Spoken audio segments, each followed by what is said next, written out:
Traveler and Paimon. You came. Yep, and it looks like we made it just in time. Although, can't say the same for the Cuckoosaurs. Bit of a low turnout, huh? Yeah, you'll see why soon enough. All right, get ready. 3, 2, 1, fly! Whoa! We're really flying! I feel light as a feather. I'm flying without a Cuckoosaur. These phlogiston wings are awesome! What's going on? Paimon can barely believe her eyes. How did they fly all on their own? The merchants we ran into that day were selling a product called phlogiston wings. It's a flying machine worn on the back. To operate it, you just use a handheld trackball that controls the flow of gaseous phlogiston. That's incredible. Yeah. If Natlan mass adopted this technology, it would revolutionize our mobility and responsiveness in times of crisis. Just think of the countless tragedies that could be averted. I feel like I'm dreaming. Did I really just fly on my own without the help of a Cuckoosaur? You'd better believe it. Plus, you just passed a flying trial. Right, Elder Alba? Elder Alpa? Should this really count as a pass? If we did the trial using phlogiston wings? Why not? The scoring rubric is about flying performance. It doesn't specifically say you have to ride a Cuckoosaur, does it? Yeah, maybe, but... I mean, even Chaska had to ride a Cuckoosaur in a trial, right? And the whole point of the trial is to test both your flying technique and your ability to work with a Saurian companion. Well, if we can fly by ourselves, maybe we don't need to test the ladder anymore. Chaska, Traveler, what are your thoughts on this new invention?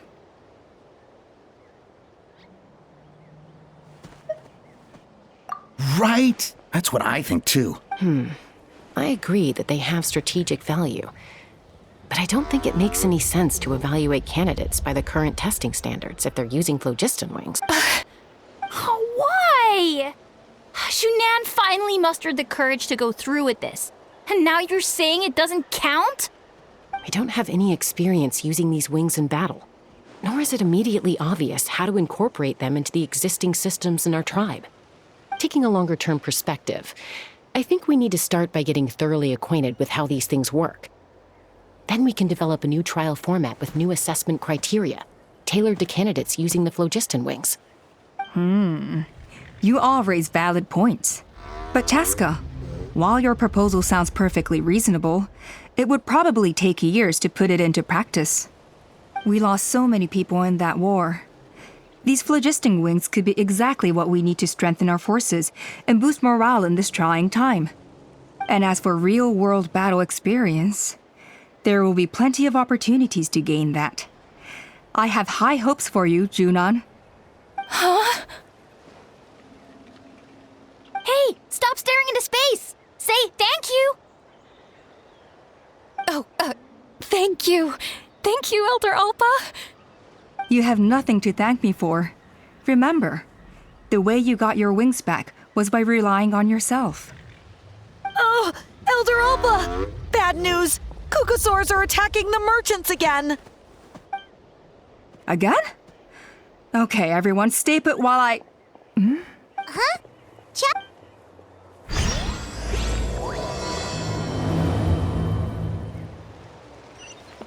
Why did Chaska...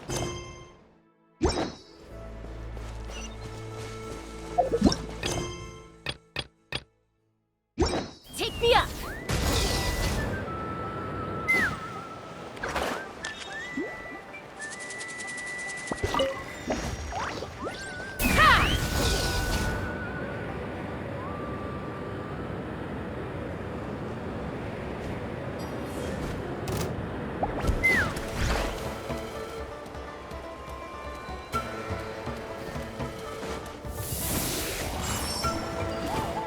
Let's fly! Open fire! Bullseye! Open fire! Locked on!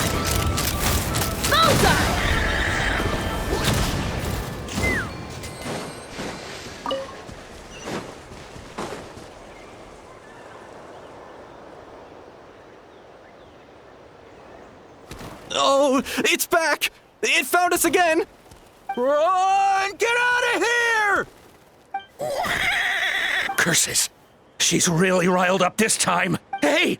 Stop running! We'll never outrun a creature with wings! Get back here and let's fight! Stop!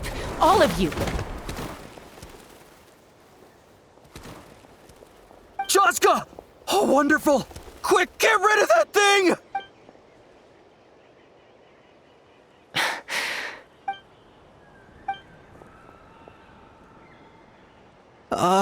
What's going on?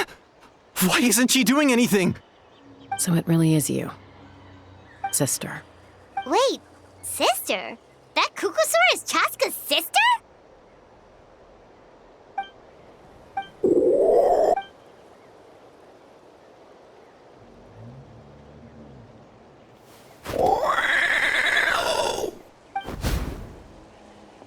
Koya, wait! Is Chaska gonna be okay? Should we go check on her?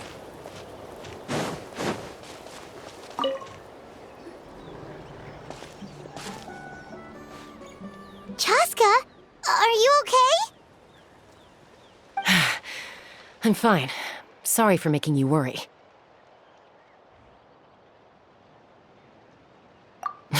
No point. She's an expert at hiding her tracks. Once she's shaken you off, you'll never catch up to her. At least, I always used to lose to her at hide-and-seek when we were kids. Well, yeah. You know I was raised by Kukusaurs. Anyway, she and I grew up in the nest together. Her name's Koya, and she's my big sister. We played together all the time, chasing each other through treetops or mountaintops. It felt like it would go on that way forever. Until the day I was sent back to live with the humans. Not all Kukusaurs are friendly towards people. Koya, for instance, she's fine with me because we grew up around each other, but she's not fond of other humans. When Mom decided to send me away, Koya strongly protested, and after I left, she became more and more reluctant to interact with humans. Maybe she thinks that humans stole you away from her. It's a possibility, but in any case, we still stayed best friends at first. I had a hard time adjusting to life in the tribe.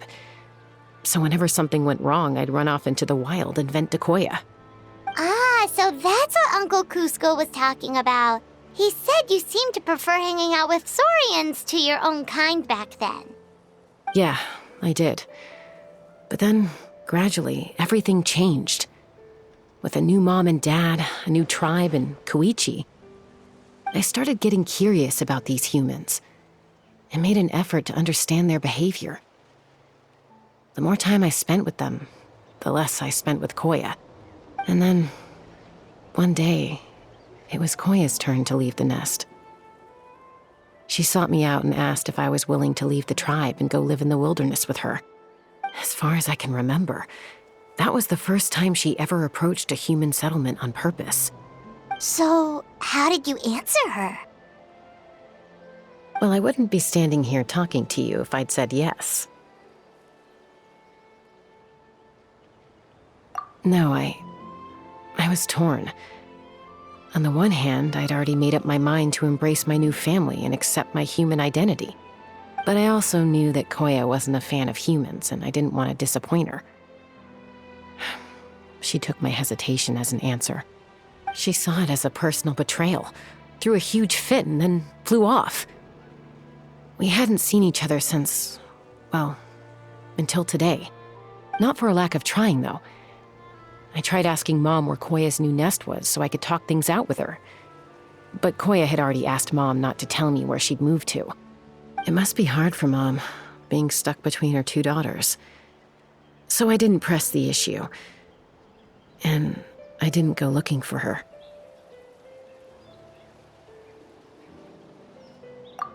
If things carry on like this, I need to make sure I find her before anyone else. even if she doesn't want to see me. For now, let's bring the wounded back to the tribe and see what Mutota and Elder Alba have in mind.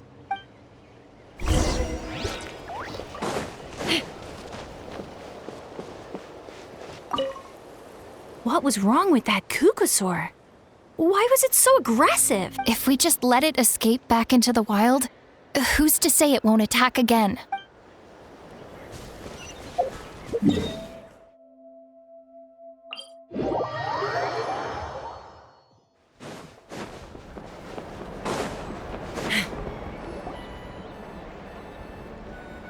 So, I hear there's been another Kukusaur attack.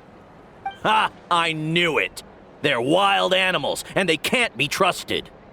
Hey, show a little respect. The Kukusaurs are our partners. Maybe in the flying squad, but they don't give a hoot about the rest of us. Well, now that we have the phlogiston wings, do we even need the Kukusaurs anymore? Are you kidding? How are we supposed to protect our tribe without them? I didn't mean it like that. Huh? Protect our tribe? Or are you just scared that your precious flying squad will lose its prestigious position? You take that back! Things are changing so quickly. Chaska, there's a conflict emerging there. Aren't you going to nip it in the bud? The whole tribe's talking about this now. Breaking up a single fight won't solve anything. The real source of conflict here is the phlogiston wings, and what happened with Koya. On any other day, people would just brush this attack aside.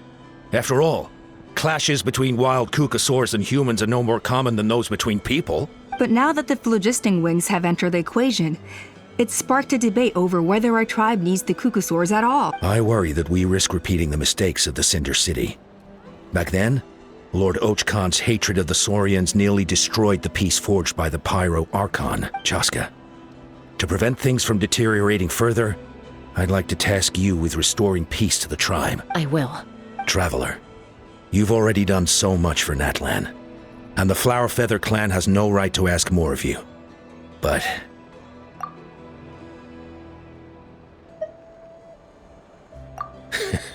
looks like I was making a mountain out of a molehill. And don't forget about Paimon. Just leave this to us. This whole situation has unfolded so quickly that it's put us on a back foot. To tell the truth, it makes me a little suspicious. You think someone might have orchestrated all this? It's possible. Leave it with me. I'll look into it. Also, Chaska, could you try to keep a low profile while you're out there digging around? We don't want to give our hand away. I'll do my best.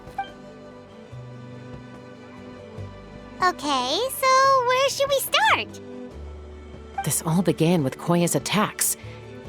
If we can find out what led her to do it, that should give us something to work with. Unlikely. Given how she reacted when I showed up, I don't think she's forgiven me. If you want to resolve a conflict through dialogue, sometimes you need a third-party facilitator. Let's go see my mom.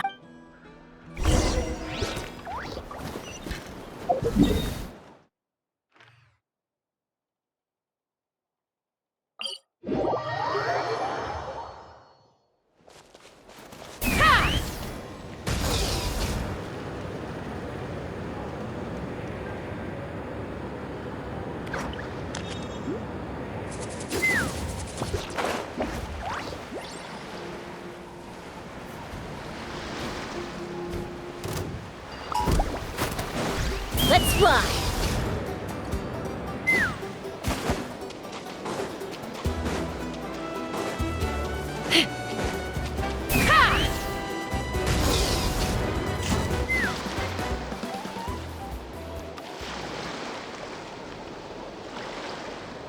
Wow, so this is where you used to live as a child? Mm-hmm.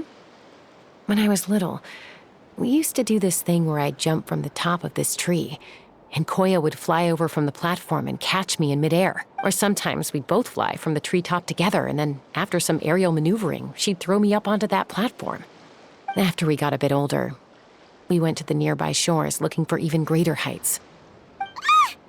You're gonna give Paimon a heart attack! really? I just thought it made a fun story. Then I'll share more with you when there's time. Anyway, back to the matter at hand.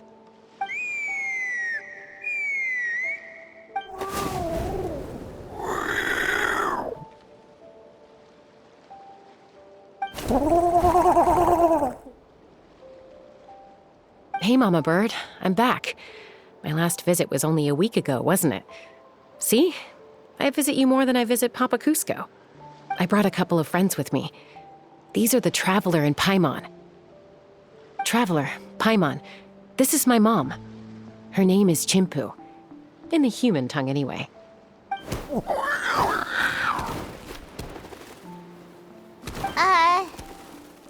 Hi! No, not really. I don't speak it as such, but I can sort of get the gist. Although only with Mom and Koya, since I spent my formative years with them. Even then, it's basically a best guess based on their sounds, body language, and expressions. Seems to work about 9 times out of 10, anyway. As for whether Mom understands me, I can't always tell. But somehow we still manage to communicate. Call it the family bond, I guess.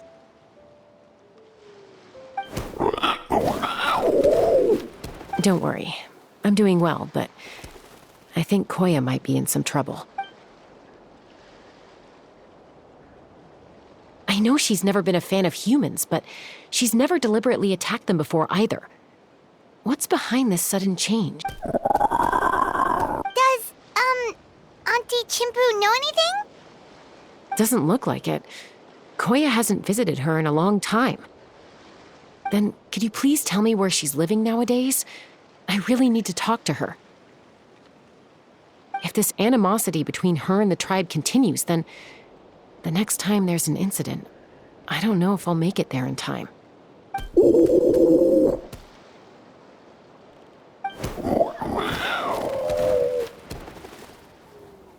She said she'll take us there. Thank you, Mom.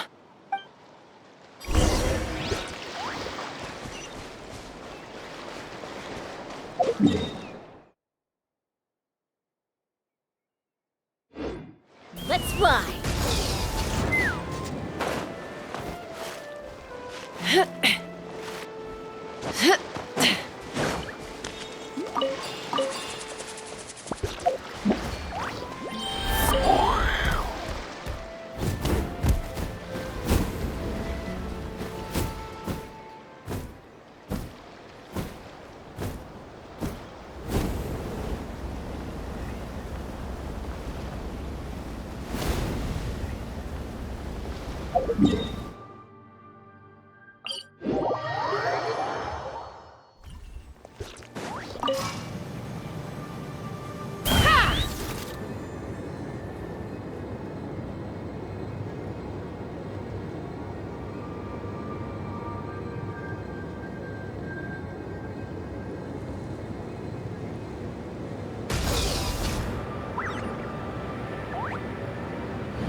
Take me up!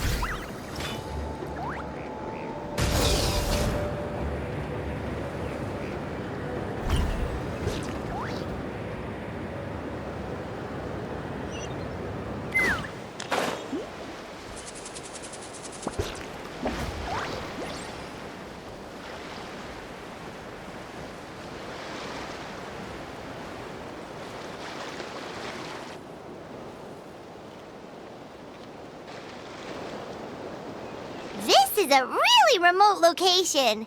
Guess she was trying to get as far away from humans as possible. We stay here? Okay. Got it. Traveler, Paimon. Mom says we should stay out of sight for now. She'll talk to Koya first. Koya is very hostile toward humans right now. So if we show up unannounced, it might just make things worse.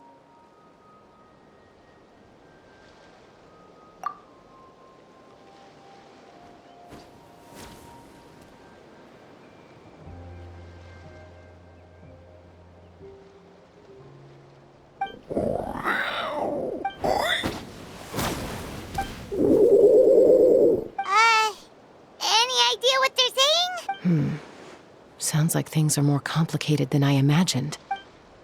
There's evidence in this area suggesting that Koya might have been the victim of a human attack.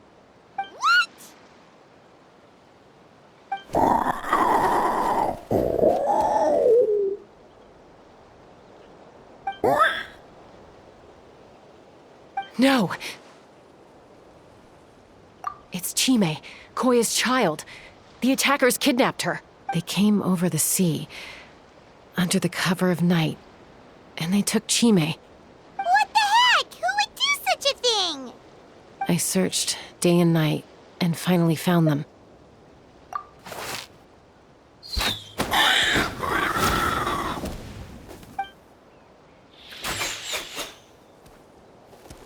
Oh, yeah! Topal's contraption is working like a charm! Got her in one! Hey, there's another one!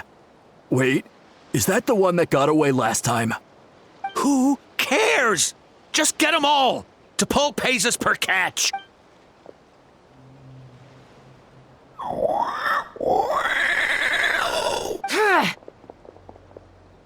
Chaska! Chaska? How do you get here?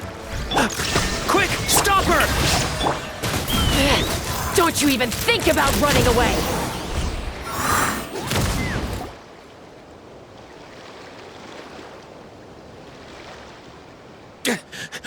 Don't come any closer, or I'll...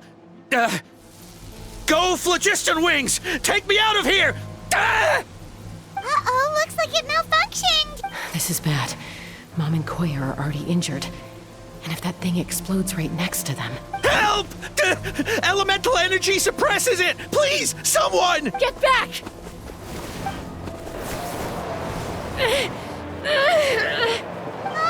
It's still going! And it's getting worse! Guess we need a more permanent solution. All right then.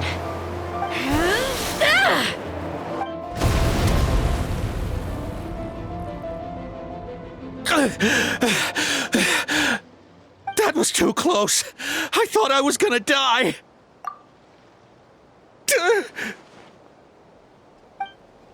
Answer us honestly. Were you the ones who attacked Koya before?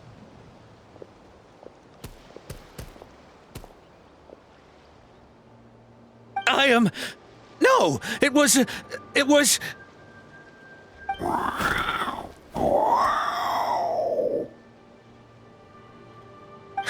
Well, she says it was you. Just tell me, who sent you here? It was T'Pol. He told us to catch all the wild Kukasaurs we can find. And he also said that this Kukasaur has become a thorn in his side, so it needs dealing with urgently. T'Pol? Huh. Sounds familiar. But where from? Well, he tends to send his orders in writing. He pretty much never communicates with us in person. When he does, he wears a mask to hide his face. And whenever we trade Kukasaurs for Phlogiston Wings, we deal with his henchmen. So you didn't even make those wings? All we did was slap some labels on them and transport them over here, to make them look like they're imported. To make it harder to trace their origins. I don't know, honest! Well, that's mighty convenient, huh? What about if I held a gun to your head? Would that change your answer? No need. I'm sorry. I'll tell you everything I know. T'Pol doesn't tell us much, but he always stresses that he wants them alive. So that gives us some clues. This is just a best guess, of course, but we suspect that the gaseous phlogiston stored in the trackballs is drawn directly from the Kukasaurs. What?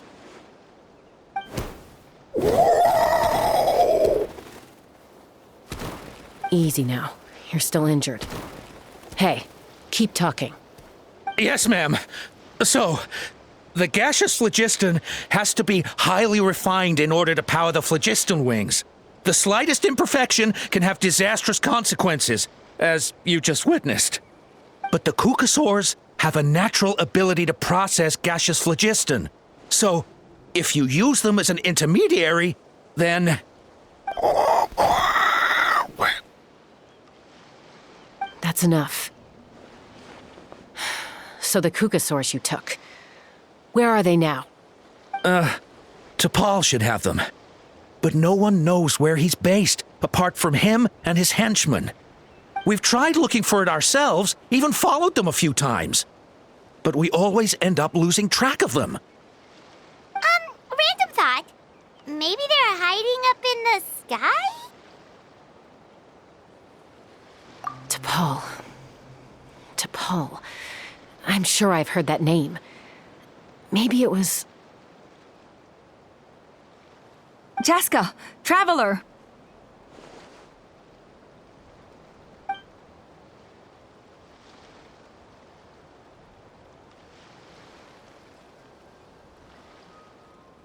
That voice! It's Alpa!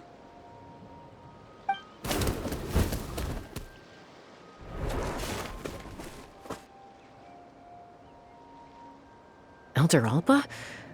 What brings you all the way out here? Well, I was patrolling nearby when I heard the sound of an explosion. What's going on?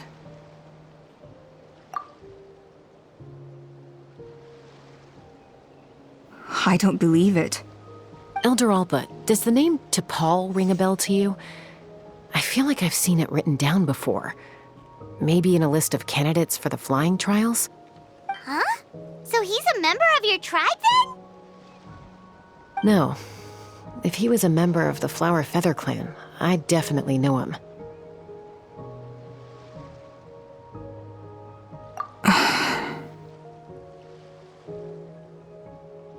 Now that you mention it, I do remember a young man from outside our tribe who came to participate in our flying trials once. You were away on a mission at the time, which is probably why you don't remember him. He was a craftsman from the Children of Echoes, but he'd always dreamed of soaring the skies, so he wanted to join our flying squad. The Children of Echoes?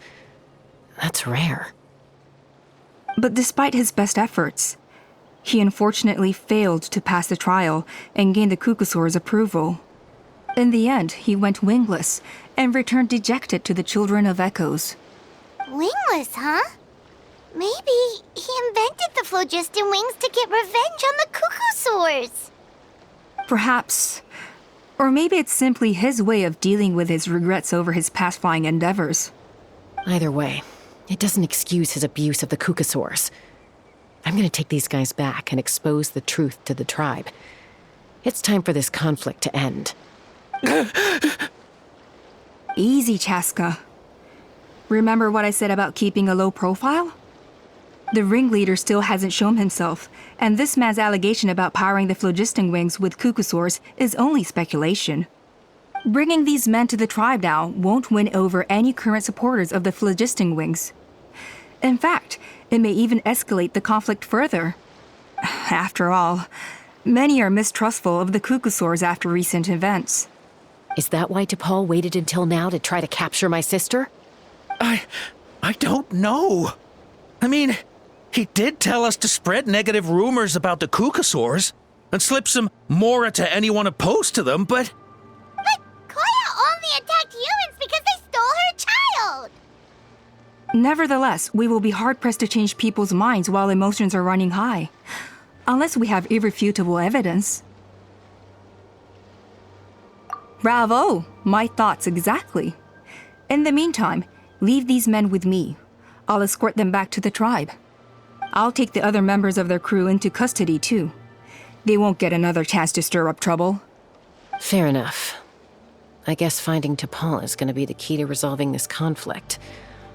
Let's hope the Children of Echoes have some info on him.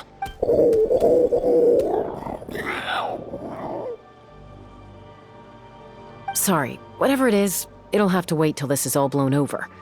I have to fix this situation before it spirals out of control.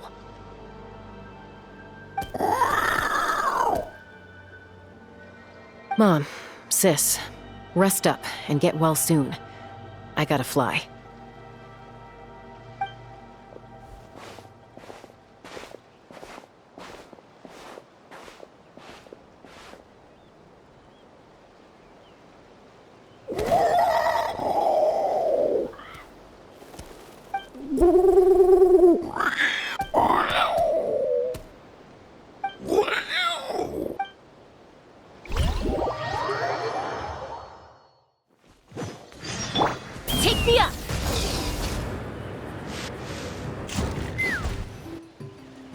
Alpa says that T'Pol's from the Children of Echoes. But how do we track him down? Just ask around until we find him? Let's start by talking to someone we know. It'll be faster that way. At this time and place, I'll bet the easiest person to find is... Wakey, wakey, Shilonen! Oh, it's you. Okay, give me a second. I'll come down.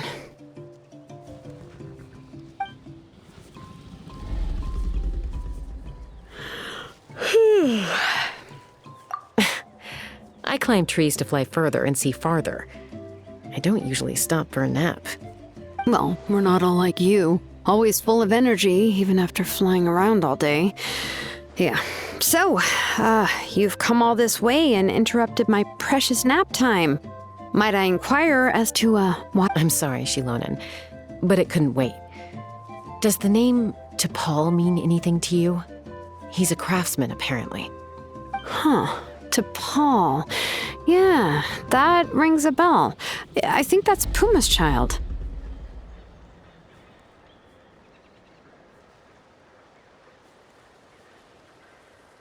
Nope, I'm afraid you're a few years too late. Why are you looking for him?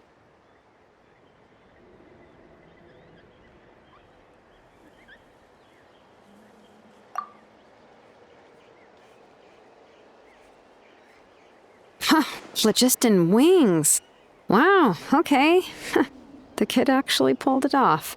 Well, looks like, no more rest for me today. Pulled it off? You mean he's tried making something like this before? Yeah, he started trying to build a flying machine right after he got back from the Flower Feather clan. So right after he went wingless, then. Was this flying machine anything like the gun you made me? You mean your gun that's harder to tame than the proudest Kukasaur? No, he wanted to build something that allows anyone to fly freely, even if they're not naturally gifted. But he never got very far back then, though. Blew up his workshop a few times and barely made it out alive. I never really kept up with him after that. His parents traveled a lot in their youth and only returned to the tribe after he was born. But they settled in a remote area and don't interact with other people much. Which means most people in the tribe don't know them very well. Your best bet is to chat to his direct family. I'll go get Puma. Wait for me in front of the workshop. I won't be long.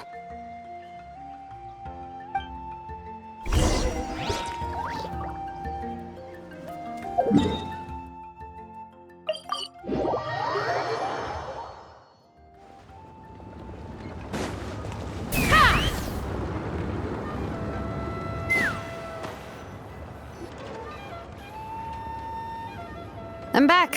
Allow me to introduce T'Pol's mother, Puma. Hello, we're... Oh, save the pleasantries. I don't want to spend any longer talking about that boy than I have to. Huh? I disowned him long ago. He is no child of mine. All he cared about was his pipe dream of reaching the sky. Oh, we tried to talk sense into him, but he was obsessed. And then when he left us, he spouted some nonsense about building a workshop in the sky to avoid the constant criticism of us ground dwellers.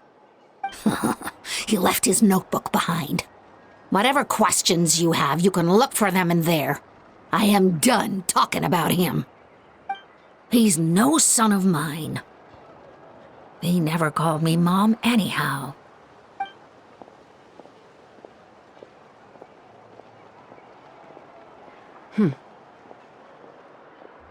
Wow, they've really fallen out. Paimon sure wasn't expecting that. Her husband, T'Pol's father, he passed away recently, and T'Pol didn't even bother to show his face at the funeral. If you ask me, that was probably the final straw for Puma. I'll go keep her company. If there's anything else you need, just come and find me. Thank you. Okay, so this notebook is the only lead we got now, right? What's in there?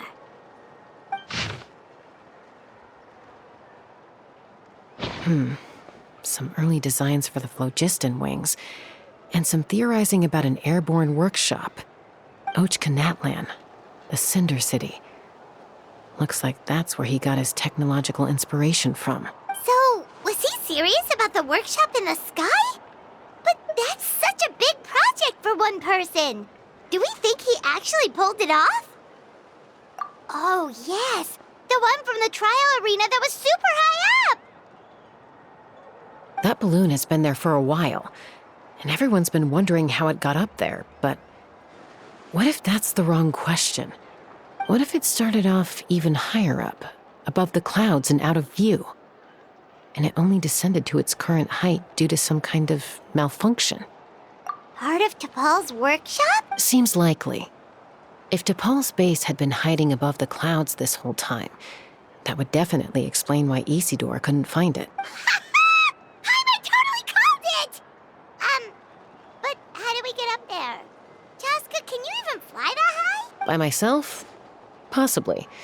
But with a passenger, no chance. I doubt even phlogiston wings could take you up that high. At least, not without that relic T'Pol mentioned in his notebook. Yeah, and he's probably holding on to it.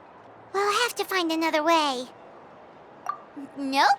That's way beyond Paimon's altitude. Also, would you really expect Paimon to go up there and take on T'Pol all by herself? Let's not worry. Just because we can't think of a solution doesn't mean no one else can. I'm not the only flying expert in my tribe, you know. Oh, good point. We should go ask Elder Opa! And Mutoda. He was quite the flying ace back in the day, too. Let's head back and see what they suggest.